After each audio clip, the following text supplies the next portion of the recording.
Governor Gavin Newsom, welcome back to Meet the Press. Good to be back with you. It is wonderful to have you here. I want to start off by talking about the problems facing the Democratic Party right now. Democrats are out of power in Washington. Republicans control the White House and both chambers of Congress. Democrats have been described as lost in the wilderness. Do you believe the Democratic brand is damaged right now? Not right now. 4 months ago, if you asked me that question, I would have been struggling to find positive signs of the party. I feel it's a completely different moment. I feel like we're on the precipice of a remarkable moment on November 4th. And not only where I'm confident we're going to win here with Proposition 50, but you're going to have two new remarkable governors in Virginia and New Jersey. You're going to have a dynamic young mayor, regardless of where you are on the political spectrum, that ran an extraordinary and exceptional campaign that galvanized people that frankly have been disenfranchised from politics. And we've got leaders now that have a united front and a message that's breaking through on healthcare with Schumer's and Jeffries that give me real confidence that the Democratic Party is on its ascendancy, and November 4th will be a pivotal moment marking a new frame, new energy for our party. We're going to talk about each of those issues that you just mentioned, but it sounds like you're predicting a big night for Democrats on November 4th. Yeah, I am, and for obvious reasons. I mean, this is a historically unpopular president. His policies are even more unpopular than the president himself. In every core category, he's underwater, and he's a guy who promised to make us wealthier and healthier. We're poorer and sicker. Across the board, people are starting to realize that not only is our coffee more expensive, their beef is more expensive, but the cost of an automobile is more expensive. Since he became president, the cost of utilities, all the things he promised to solve day one, he hasn't solved. So his recklessness aside, his style aside, the substance he hasn't delivered. And that's why, again, we're here, Prop 50, because he knows he's going to lose the midterms and he's trying to rig the election before one vote is cast. You acknowledge, though, that Democrats still have a significant amount of rebuilding to do. What specifically do you think Democrats have to do in order to be a viable party again in the midterms in the next presidential election? Win. People want to see what winners matters, momentum, strength, not weakness. I think the one thing that's marked the Democratic Party in the last number of months, you get shellacked in election. When you lose the electoral vote, the popular vote, we lost both houses of Congress, and we were in doubt. There was anxiety. I mean, who are we as a party? There was concern about our ability to lead this remarkable moment, the shock and awe coming from Donald Trump. We were on our heels. We weren't on our toes. And so I think people want strength. They want clarity. They want conviction. And then we could talk about a positive alternative message. Obviously, Trump and Trumpism in the situational crisis that's at hand for our democracy, our republic, needs to be addressed. But at the same time, people will rightfully ask, all right, what's the positive alternative vision for this country that will come from the Democratic Party, and when does that messaging process begin? What should that vision be? What should the positive alternative message be? Well, you deal with the cards Trump? that are dealt. You deal with the situation at hand. I mean, right now we have a crisis of democracy. This guy, it's no longer the rule of law, it's the rule of Don. He's testing every theory. He's pushing boundaries that are unprecedented in U.S. history. By some estimates, a third of all the court decisions he's completely dismissed. He's an extortion racket as it relates to the universities, law firms, the media, what he's trying to do to all institutions that cultivate individual or independent thinking. And so it requires us to be clear and aggressive to call that out and address that obstacle. At the same time, as we move to pivot after November to the midterm elections and beyond, that gives the party the opportunity to really reestablish its why. Its purpose, what are its policies, what is it fighting for, what is it reconciling as it relates to the losses of the past, and how are we going to address those issues moving forward? Well, Democrats in Washington believe they have found a winning issue in their battle over health care. The government shutdown, now the second longest in U.S. history. Democrats essentially saying any bill to reopen the government has to include an extension of health care subsidies, which are set to expire at the end of the year. Do you believe Democrats have picked the right fight? Well, I'd say you're welcome to America. I mean, rural and red states that are disproportionately the beneficiaries of the Democrat stance. We're fighting for the people that voted not just for our party and our values and principles, but voted for Donald Trump and his party. We have their back.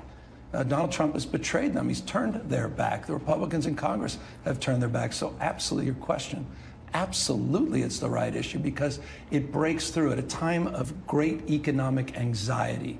The idea that you're going to face a 1 to 3+100% increase in your premiums in a matter of months is the issue that defines more issues in more ways on more days for more Americans. So it's absolutely the right call. And yet federal workers are suffering. The lines are getting longer outside of food banks.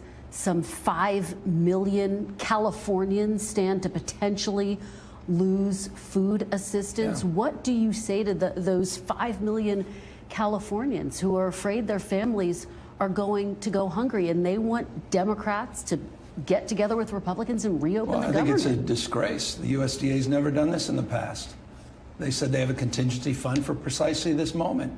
They said just a few days ago on November 30th, rather September 30th, that the contingency fund exists for a moment like this, a likely government shutdown. So there's you're right, 5.5 million Americans that live in my home state that will be impacted by the decision, the choice by the Trump administration to cut this program during Thanksgiving. And those same people will face unprecedented prices for beef and coffee and other basic goods, just as they're facing unprecedented costs for candy, up 10.8% for Halloween. And what we will all experience is this war on Christmas and the cost of toys because of Trump's recklessness on this massive sales tax increase of working families and blue-collar workers called tariffs. And yet, Governor, people are suffering. Are you concerned that at the end of the day, they're going to blame both parties equally and there will be a political price to pay for this fight that Democrats are I don't think waging? It's about who's to blame. It's not about who's up, who's down. It's about all of us. We're all better off and we're all better off. And you know what? I'm a little old-fashioned. I'm a governor. I've been an executive, mayor. You got to negotiate with the legislature. It's called a co-equal branch of government. You don't get to do always what you want, Mr. President. It means you have to work with Congress. And right now you have congressional leadership, Republican leadership, that is completely supine. They're appeasing this president. At least the Democrats are standing up for the people they represent in this republic and what they're asking for. Overwhelmingly, American people are asking for relief on health care costs. Donald Trump can simply provide that by negotiating in good faith. But let's establish some facts. Let's remember where we started. Donald Trump had no interest in meeting with the two leaders. And then he got pressure and decided to meet with them. But how did he meet with them? Not with meet the press in the room. He did it with 2028 Trump hats to troll the Republicans. He was never serious about a deal. He wanted this shutdown. And if you think I'm overstating it, why was he golfing over the weekend before the shutdown? Why has he been overseas the last week cleaning up his own mess as it relates to trade and tariff policies and not negotiating in good faith, knowing November 1st was around the corner? He's not serious. He doesn't want this shutdown to end. And that's what we're up against. And I think the American people understand that. Let's talk about the battle that you are waging here in California over Prop 50. For people who are watching, this would enable a redistricting effort here in the state to add additional Democratic seats. It comes after Republicans in Texas moved to redistrict to add up to 5 additional Republican seats there at the direction of President Trump. Do you think that Prop 50 is going to pass on Tuesday, Governor? I'm deeply confident, as long as we do everything that we set out to do over the next few days. We don't believe in running the 90-yard dash. We run at peak the 110-yard dash. But the people have spoken. I mean, spoken so far in historic ways. It's a special election. We've seen unprecedented number of ballots already sent in. We have an all-mail-in ballot system here, and of course we have a big turnout we expect on Election Day. But we're seeing overwhelming understanding and recognition of what's at stake. And remember, it's Prop 50, because this impacts everyone watching in all 50 states. As I said a moment ago, Donald Trump is an historic president, historically unpopular. He's been very open and honest, including right outside the White House just last week, saying incumbents are likely to lose the midterms.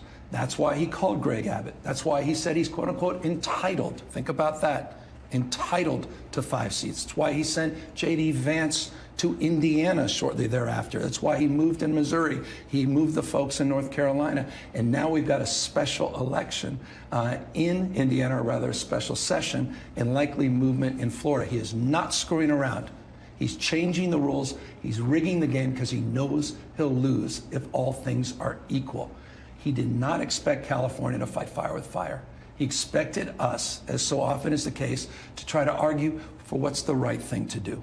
He did not expect us to do what we did in unprecedented fashion, transparent, temporary, and democratic way. These are the first maps in U.S. history to go in front of the voters themselves. At the same time, we reaffirm our desire for national independent redistricting, no longer burdened by having one hand tied behind our back as this guy is cheating on the other side. You have the support of many Democrats, including a lot of top Democrats, former President Barack Obama, and yet your predecessor, former Republican Governor Arnold Schwarzenegger, disagrees with this effort. He's been one of your most vocal critics. I think that Prop 50 is a big scam. And the reason why I'm saying that is because it says that we should fight Trump and because he's a threat to democracy. But in the meantime, they want to go and tear up the Constitution in California, get rid of the independent commission that draws the district lines and take the power away from the people and give it back to the politicians. What do you say to Governor Schwarzenegger, who says the fight for Prop 50 is just a big scam? Well, former Republican Arnold Schwarzenegger, who's in all the Republican ads, is wrong on a number of points that he just made. First of all, we're not throwing out the independent redistricting. We're affirming national independent redistricting. We're maintaining our current independent redistricting for statewide races, but in response to what happened in Texas, temporarily changing the maps for 3 cycles for the congressional races. It reverts then back to its original form, number one. Number two, the people are deciding. The maps are in the ballot. They're there in front of the voters in a way that have never been done in California or American history. So it's temporary, it's transparent, we maintain the commission, and we're responding to the crisis, not of our making, but the crisis that Donald Trump advanced, Greg Abbott, and other Republicans that don't believe in fair and free elections. They don't. Why else would they be moving in this unprecedented way? And yet even some Democrats have expressed concerns about the overall redistricting efforts. Congressman Emanuel Cleaver, who opposes redistricting, says, quote, if you fight fire with fire long enough, all you're going to have left is ashes. Does he have a point there? Well, we're going to have ashes as it relates to the sort of core tenets of our founding fathers. We may not have a republic next year. We're going to celebrate 250 years of what? I mean, look, I talked about this supine Congress. We've lost a co-equal branch of government. Speaker Johnson has no interest in oversight. He doesn't believe in any foundational recognition or oversight of that as the founding fathers advanced it. You've got courts that are increasingly indulgent, particularly on the emergency docket with the Supreme Court. We can lose this thing. This guy's not screwing around. Trump is not screwing around. He sent masked men when we kicked off this campaign. What appears to be at least a secret police. It appears that these guys have sworn an oath of office to him, not the Constitution of the United States. He's federalized the National Guard, still in the state of California, not just in other parts of the country, through Election Day and beyond. One thing I like about Steve Bannon is he's honest. Steve Bannon was asked very clearly, ICE agents, masked agents around polling booths, is that a possibility? He said, damn right. I mean, he's saying the private thing out loud. These guys are not screwing around, and Donald Trump, of course, is now sent into a statewide election for a statewide constitutional amendment. He sent in the Department of Justice that are not needed and have no basis for coming in here, because this is all about a preview of 2026. And I assure you, what I said in June came true as it relates to the National Guard, was a preview of things to come. Said the same thing with ICE. I can assure you you're going to see more of that around voter suppression, and you watch the abuse of this Department of Justice, which appears now to be his, not the American people. We're going to unpack everything that you just said, but you mentioned 2026. And part of your redistricting fight is to give Democrats a better chance to take back the House in 2026. You've said if they can do that, then the Trump presidency is over. But the Trump presidency would last for another 2 years. So what exactly does that mean? How would the Trump presidency be over when he would still be in office? It's over as we know it. How? Because we finally have restored a co-equal branch of government. They have subpoena power. They'll hold hearings. They can actually do something about congressionally approved appropriations that the President of the United States and Russ Vought can give a damn about and can decide where to go and move it. There'll be fire and fury, but it will signify substantially less because we'll finally have a co-equal branch of government. So the Trump presidency as we know it, from my perspective, will be over if we're successful in 2026. That's why Trump is trying. He understands the clock. He said he's all but acknowledged this. This is not particularly revelatory. He understands what's at stake. He was on the receiving end of oversight in his first term. He knows what's coming, and that's why he wants to rig the game. Is part of what you're saying that you would advocate for a third impeachment? I'm not. I didn't say that at all. Quite the contrary. I advocate for oversight. I advocate for the rule of law, not the rule of dawn. I advocate for the historic principles of our founding fathers, popular sovereignty, this notion of the rule of law and co-equal branches of government. I fundamentally believe in those principles. Donald Trump clearly does not.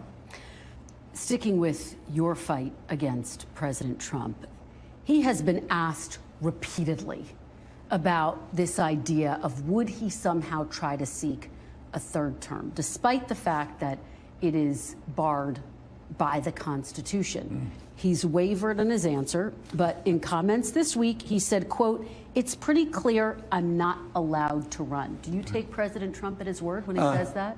Where, have you gotten his tax returns he promised? I mean, can we go through the list? Come on. No, of course no one should. No one does. No one even supports him, Will. What he's doing, once a mind is stretched, it never goes back to its original form. He throws things out. He did this to me when I was in the Oval Office for 90 minutes with him. And he was joking about a fourth term because I looked behind me and there was FDR's portrait. And we're perfect little sheep. I understand that. I said this the other day and I really believe it. I mean, there's an old French poem that says he pisses on the grasshoppers to hear them sing. That's Donald Trump. He knows exactly. He's trolling people. At the same time, once that mind is stretched, it doesn't go back to the original form. Tommy Tuberville, a member of the United States Supreme Court, who seemed to have at least partially opened the door to this conversation. Steve Bannon, again, very honest, straightforward about what he hopes to see accomplished with the MAGA movement and with the Donald Trump presidency. So I don't put it past him. Here's the reason I'm not deeply anxious about it. I think his reign will be measured in years, not decades. For one thing, infirmity, time of life. He's getting older. He's slowing down. Physically, he's not the same person. I don't think this. My interactions with him really bear fruit to that claim. And so that's the only saving grace in this context. But free, fair elections, that's a whole separate conversation and how he can manipulate that outcome. And that's a different type of third term that we should watch. Well, to that point, you've gone so far as to question whether the United States will have elections in 2028. What exactly are you basing that on? What would that look like?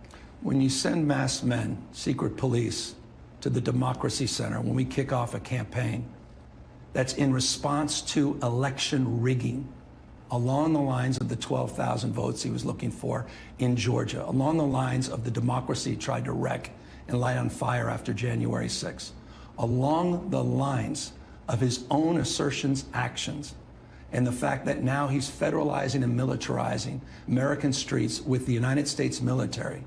I think he starts to stack these things up and it leaves a breadcrumb trail that should scare the hell out of everybody watching. I do not say this lightly. I don't believe he believes in fair and free elections. I don't. And I think people need to wake up to that and take this moment seriously. Good people can disagree, but I'm telling you, we've seen this. We've seen this act. I'm on the receiving end, California, of Donald Trump and his antics to a disproportionate degree of any other state. They are not screwing around. Well, speaking of how he's using his authority, I do want to get your reaction to President Trump announcing that he plans to resume nuclear weapons testing for the first time in 30 years in the face of perceived threats by Russia and China. Do you think President Trump would actually use a nuclear weapon? He doesn't even know. He said the Pentagon should do it. Wake up, Mr. President. I know he may have jet lag. It's the Department of Energy. He doesn't even know which agency is responsible for that. He may want to learn about computational capacity, the Department of Energy, to test this technology, and may want to look back in the record books, to your point, 1992, since the last time we did. Look, this is weakness masquerading in strength. This is classic Trump and Trumpism. This guy is historically weak, and these are acts of a weak person that is trying to appear strong. It has the form and substance of fog. You even heard representatives of the Trump administration tried to digest and explain this, and they couldn't even do it. So, look, I was embarrassed. I was humiliated. Watching the President of the United States in front of Xi, we're good. I mean, he was negotiating away this country in the first 5 minutes of the photo op. He came back with nothing. He got played by President Xi. He says he got a good deal. He said that. How many trade deals? 90 in 90 days? How many have you read and reviewed? How many have been signed? 0. His policy is press release. And the fact that you and I will be paying more for toys this Christmas, and we are already paying more for Halloween, bears truth to my assertion of the recklessness of his policies. He's wrecking this country. The jobs market is weak. Inflation is starting to creep back up. This is unprecedented. To see in such a short period of time this kind of destruction to the progress we were experiencing that he inherited. Just to go back to my question, though, do you think he would actually use a nuclear weapon, Governor? No, it's interesting. I've had 1 or 2 private conversations with him where he actually calmed me a little bit talking about nuclear weapons. So I don't believe that. It's Rabel's. It's, again, he's trying to masquerade as a patriot, trying to masquerade. He's trying to overcompensate to be a tough guy. The only guy who's been doing this is Kim Jong-un. I mean, so the whole thing is, it's performative from my perspective. Then again, trust but verify that he doesn't begin to make some errant mistakes and we walk down a path of no return. It scares the hell out of me to start, talking about these kind of things. But hopefully cooler heads will prevail because, again, he didn't even know what he said and what he was talking about on the basis of what his own administration has said, he said, and talking about. One of the biggest battles you're having with him is your fight over the deployment of U.S. troops to cities across this country, including here in California. Do you trust the Justice Department to handle these cases? Absolutely not. You don't trust the Justice Department? Are you kidding? It's a personal you trust attorney. the legal system? I have confidence in the lower courts, troops? and I'm holding hope that there's one co-equal branch of government left, and that's the judiciary. But again, not on the basis of the shadow docket in the U.S. Supreme Court, but the courts, the lower courts, the federal courts have held pretty strong. And so I'm hopeful it's the last institution standing. Again, he's assaulting all institutions that stand in his way. And obviously, I mentioned the 1/3 of the decisions that he appears to have dismissed. The courts are one of the most powerful and potent. So I'm hopeful, but I'm not naive. Posse comitatus, it's not complicated. You cannot use the United States military for domestic law enforcement. He just announced he will be sending out strike teams, and he'll be organizing in every state these strike teams. Wake up. What the hell do we need to tell people that to get them off their couch to say, well, hold on. I may have liked his bluster. I may not have liked the last guy, but I didn't sign up for this. You take me to my next question. What are you prepared as governor to do about those strike teams that are reported? Well, we're doing everything in our power. We're using our moral authority. We're using our formal authority. Prop 50 is about formal authority. It's about something substantive. I'm trying to communicate differently. I'm trying to be more clear and concise in terms of my feelings about things, more accountable to this moment. At the same time, we're using the courts, back to your original question.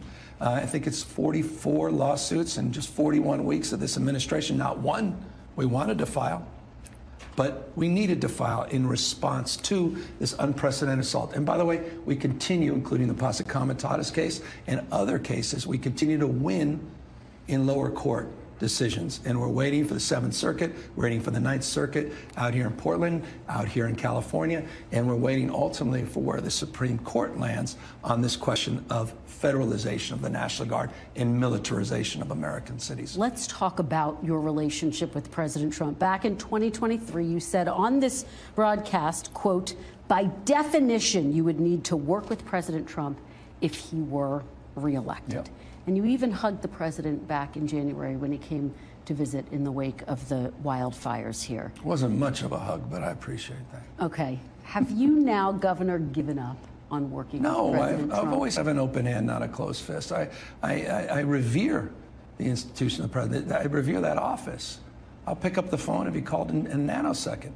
I will. I'll work with anyone that wants to work in a constructive manner. That's why I went out to the tarmac, as you refer. That's why I went to the White House and the Oval Office. I think I was the first Democratic governor to do that. That's why I worked with this president in Trump 1.0 as it relates to COVID as well or better than most Democratic governors. I don't seek to put sand in his gears, but I do seek to stand tall on principle and push back against overreach and against an assault on institutions and people that are feeling fearful, communities that are on edge. And I represent a state, the most diverse state in the world's most diverse democracy. And there's no state that's been more impacted by his assault, racially profiling people, going out streets, literally disappearing people that are walking their dogs or going to school. When's the last time you spoke with President Trump? It's been a few months. What was that It was after he conversation? federalized the National Guard, after we had a 16 or 19-minute conversation where he didn't even bring it up and then lied about it the next day. 4,000 members of my National Guard were federalized. 700 active duty Marines were not sent overseas. Were sent to the second largest city in the United States of America. Hundreds are still sitting there. $100+ million of taxpayer money wasted for nothing but pageantry. This is what we're up against, and I hope, again, people are clear about the stakes. You have been one of the most outspoken Democratic voices against President Trump, and part of your tactic is to imitate some of what we see online from President Trump. So you mimic his all-cap posts, you send out similar memes. Do you run the risk of normalizing that behavior? Quite the contrary. The whole expression was to not allow it to be normalized. It was becoming normalized. All this, the normalization of deviancy across the spectrum of issues, but his communication, he's dressing up as the Pope, as Superman. Hold on, he's putting his face on Mount Rushmore. He's saying, thank you. It's madness. And so I put a mirror up to that madness. And the wonderful thing about it is folks in different networks, they were appalled. A young man, the governor out there, should wash his mouth out with soap. His wife needs to intervene. Well, where the hell have you been about the president of the United States who's acting like a child? So exactly the opposite. The reason I'm doing that is to put this mirror up. It reminds me of something Michelle Obama said once. When they go low, we go high. Is there still room for that mindset? I would love to go back to that, but politics have changed. The world's changed. The rules of the game have changed. Now we have to rewrite the new rules. I'm trying to iterate. I'm in that process of doing that. But Michelle Obama also recently was interviewed about that comment, and she amended that comment about going high is also going strategic, meaning finding strategies to address concerns and anxieties. So She's evolved on her own foundational principle, but it's the right one. We're all better off, and we're all better off. This can't continue forever. All of us living in the state of fear and anxiety, on edge. And so, of course, we want to go back to some semblance of normalcy. But you have to deal with the crisis at hand. It's just been 10, 11 months of this presidency. We have 3 more years. Time to batten down the hatches, and it's time for us to change if we want things to change. And that's why our communication strategy has shifted. That's why Prop 50 is shifted the conversation here in California, and I think will shift the debate going into 2026 as a consequence of our success. And I think we, as a party, have become more unified, and I think more aligned on what's at stake. I want to talk to you about the polarization, that very issue in this country, because you have reached across the aisle. In fact, in your first episode of your podcast, you invited conservative activist Charlie Kirk to join you for a conversation. He was, of course, assassinated in September. Why did you want to speak to Charlie Kirk? Because success leaves clues. He was organizing on the campuses. He was successful at getting out the vote. He has a voice, a huge voice, an outsized voice in the MAGA movement. And I talked to Democratic friends and allies, and they weren't familiar with him. And I asked about, well, what exists in the Democratic Party? What are we doing about it? He was, to his credit, kind enough to fly out and sit down with me. We talked about our wife. We talked about our kids. We talked about the future of this country, vehemently different points of view. I mean, it's like daylight and darkness in terms of the contrast, the component. We stayed in touch a little bit. And I just think that's healthy. And I know people, some folks on my party were offended by it. You've platformed. I had 0 downloads on my podcast. So who platformed who? But I did the same with Bannon. I did the same thing with Newt Gingrich, who helped lead my recall campaign. I've done that with Sean Spicer, people on the other side, because at the end of the day, divorce is not an option. And everyone wants to be loved. Everyone needs to be loved. All of us need to be protected, respected, connected. And if we can find that, we can find our way out of this. So I think it's important, as we're going back and forth and we're holding the line, we're drawing new lines, we're standing tall and firm on our values, that we also find ways, pathways back to a semblance of commonwealth, of commonality, of humanity. And that's what that represents. Well, part of this and part of the backdrop to this is an increase in political violence, targeting Republicans, targeting Democrats. What role do leaders like yourself have in turning down the temperature? We got to call that out. It sickens you to your core. I mean, talk about weakness. I mean, violence solves for nothing. And so it just needs to be called out, period, full stop, not exploited by anybody. Forget politics here. How can anybody condone violent acts? And those I remember getting a call from my son after Charlie was shot, and he asked me as if I would know, did he die? And full disclosure, I sent a text to him, wishing for his recovery. Little did I know.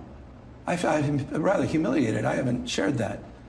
As a human being, my son is not a fan of his, but knew of him, and it impacted him. And he was on a speakerphone. He's a young kid at school. It impacted a lot of folks.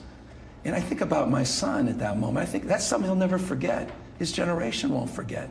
So this is God bless. I literally prayed for him. And little did I know, he probably had already passed away. And so grace, when President Trump was shot, unconscionable, unacceptable, called it out with clarity and conviction. I didn't like on the other side with respect, and this is not other sideism, but there was not that same kind of humanity that was expressed when Paul Pelosi was attacked. There was a lot of, sort of mockery around that. And there's certainly mockery from the left about Charlie Kirk, which was wrong. So all of that needs to be called out. We're all in this together. And so I think, again, we can go back and forth. That's why I say open hand, not a closed fist. The President of the United States calls him and answer the call. And respect the office, even if I disagree fundamentally with the individual in that office. You've been very forceful about calling out the violence, the rhetoric. Do you ever grow concerned that engaging in any type of heated rhetoric, when you talk about fighting fire with fire, that could undercut efforts to try to bring people together in this moment. Yeah, look, I mean, you got to deal with the cards that are dealt.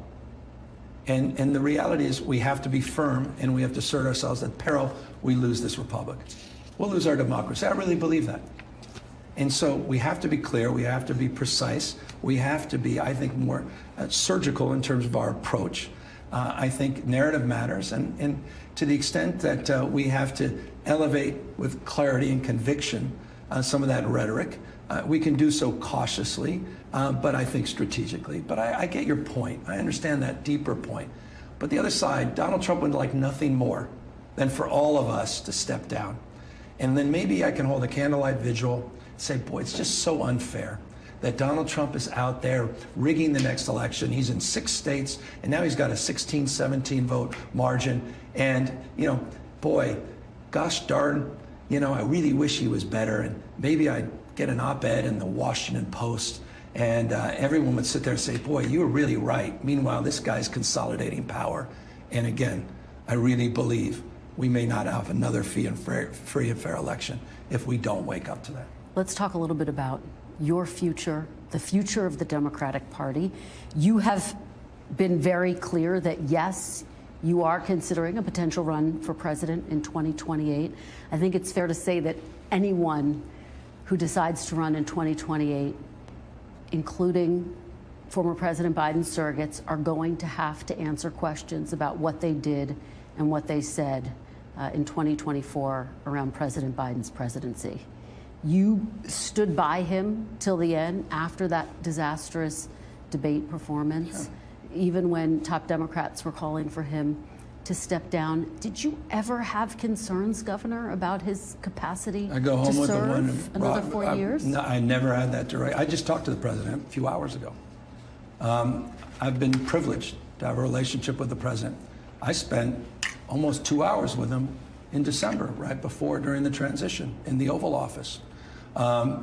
And my experience, his expression, gave me no pause, no doubt. Let me finish. I was proud to stand there, proud to make the case for 15.4 million jobs, proud to make the case for the CHIPS and Science Act, the industrial policy that was worker-centered, proud to make the case for an infrastructure package that actually delivered a real bill and is delivering real jobs all across this country. Proud to stand tall as he was a counter-prevailing point to President Xi and what they're doing in low-carbon green growth and how they're going to dominate the future as it relates to green energy. And he was a counter-prevailing point. I was proud of the fact that he supported 400 bipartisan bills. It did more for vets and has started to address the issue of gun violence. I was proud of that legislative package of accomplishments. The one exception as it relates to the interaction I had with him that gave me pause, one, was the fundraiser in Southern California. And all of us were a little taken aback, but we also were mindful that he had been to Europe twice in about a week, and for the grace of God, go any of us with jet lag and being exhausted. That person came back on that debate night, and that certainly gave all of us pause. If it gave you pause after the debate, why didn't you sound the alarm then? I did, privately, we with grace and humility. He was going to make the right decision. And so for me, it wasn't my job to go out there. My job was to let him, give him the space. I just have a different, good people can disagree. I have a different approach to all of this. And I lost my father. I lost him right around election for governor. He survived just to see me elected. So many of the attributes of my father, I remember. He reminds me so much. I'll be candid with you. This is me speaking as a human being. Reminds me of Joe Biden. I wasn't going to do that to him. He was going to make the right decision, and he did. Question is the timing, okay. But the bottom line, I was proud and continue to be proud to make a case for his record, and certainly in contrast to the record of this president.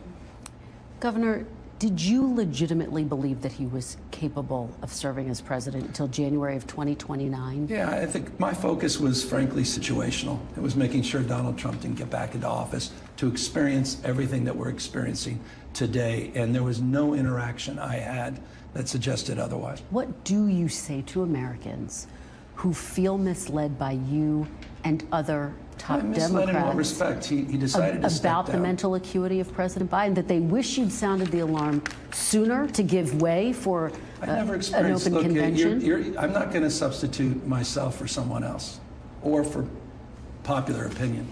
I'm going to express my relationship to my truth with the former President of the United States, including at the end of his term, quite literally, in December, which was a masterclass of foreign policy and domestic policy, which I will never forget as we walk through not just the election, but we're walking through the world we're living in. There was nothing to suggest what you just said or others have suggested in terms of my interaction. That's all I can be accountable for. Let's talk about former Vice President Kamala Harris. She says she lost because she only had 107 days to run, among some other factors.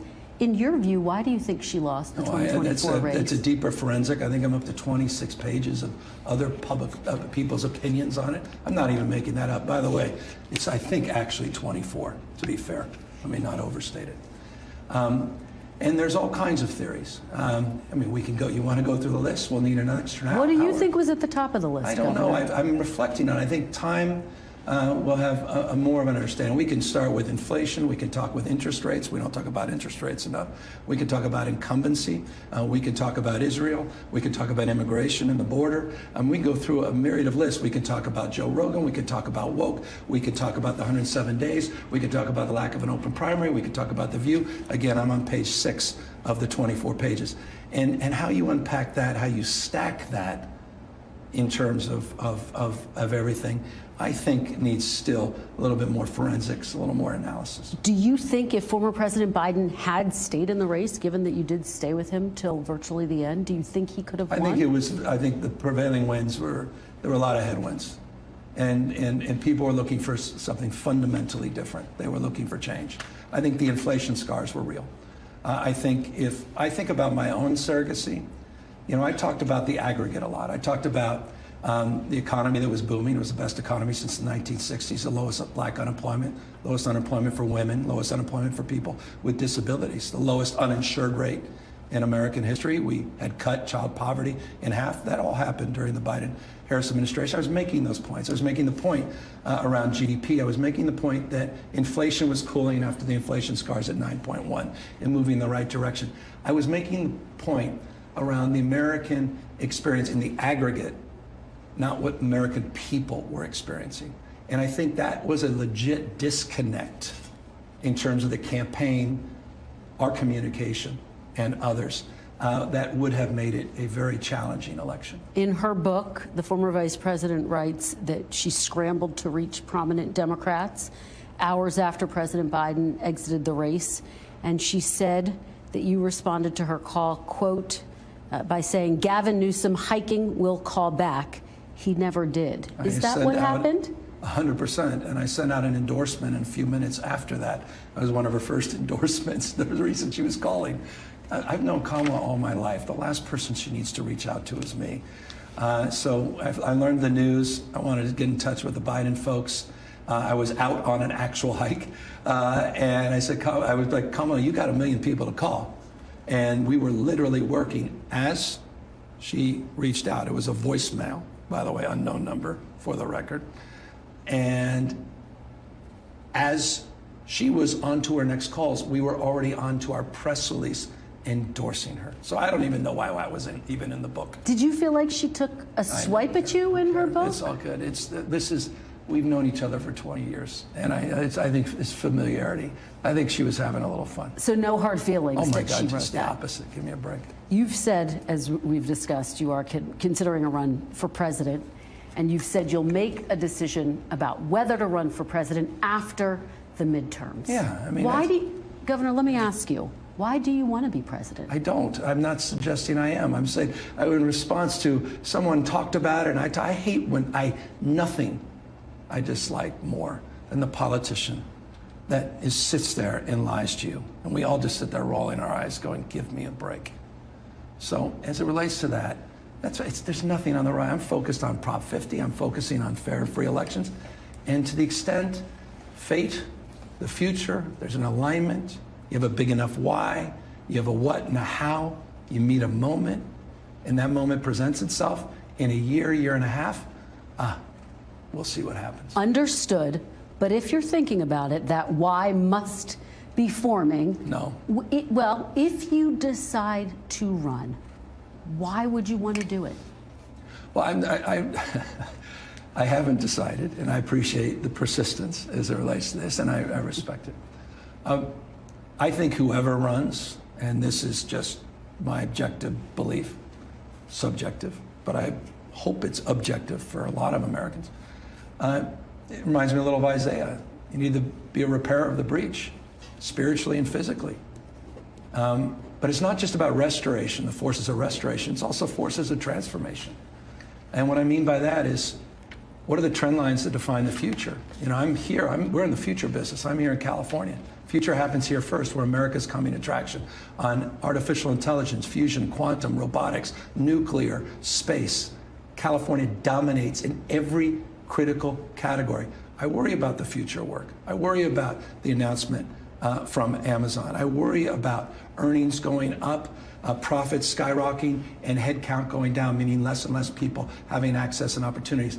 I think whoever runs has to paint a vision for the future, a journey that we can be on together that's not just about growth, but about inclusion. Issues of debt and entitlement, issues around energy, and I still believe in climate issues. All those issues need to be front and center eventually for whoever is the nominee of our party. Do you see yourself as a moderate or a progressive governor? Oh, I've always saw myself as a pragmatist, a hard-headed pragmatist who balances budgets, doesn't begrudge other people's success, is pro-aspiration, less redistribution, more pre-distribution in terms of addressing the issues of ignorance, poverty, and disease by beginning at the beginning. Our interventions come too late on poverty. That's why we did preschool for all. That's why we're doing after school for all, summer school for all. That's why we've done some of these nation-leading programs, including, by the way, $11 insulin recently. All of those are sort of part and parcel of my value set. But in terms of my policies, hard-headed pragmatism. I'm a small business person, after all. I started a small company right out of college. One part-time employee, grew it to about 1,000 people, 23 little businesses. Not trying to impress you or anyone watching, but I have an entrepreneurial mindset, desire to iterate. And so that's the mindset I try to bring into the work I do. You've talked about a lot of issues that you care about. Every president has their signature issue. For former President Obama, it was healthcare. For former President Biden, it was infrastructure. As you think about a potential run, what is your top issue? What's your top issue? I appreciate it. Now we're on the extra innings of persistence. Look, as I said, now I'm going to revert back to this notion that quite literally I'm focused on the next couple of days, running the 110-yard dash on Prop 50. And then most importantly, I mean this sincerely, the whole thing, everything, is about winning back the House of Representatives. This is it. This was the warm-up. This was Act 1. I think we have tremendous momentum coming later in this week. Democrats are going to be back on their toes. You're going to be writing all those stories about these two outstanding governors, this dynamic young mayor, what happened in Prop 50, what it means, what it doesn't mean. But one thing it does mean, Democrats are back. Momentum, direction, and we're going to take that momentum. We're going to win back the House of Representatives. That's all that matters. Focus on the essential. That is the essential. Governor Gavin Newsom, thank you very much. I appreciate it. Thank you. Really appreciate the conversation. We thank you for watching, and remember, stay updated on breaking news and top stories on the NBC News app or watch live on our YouTube channel.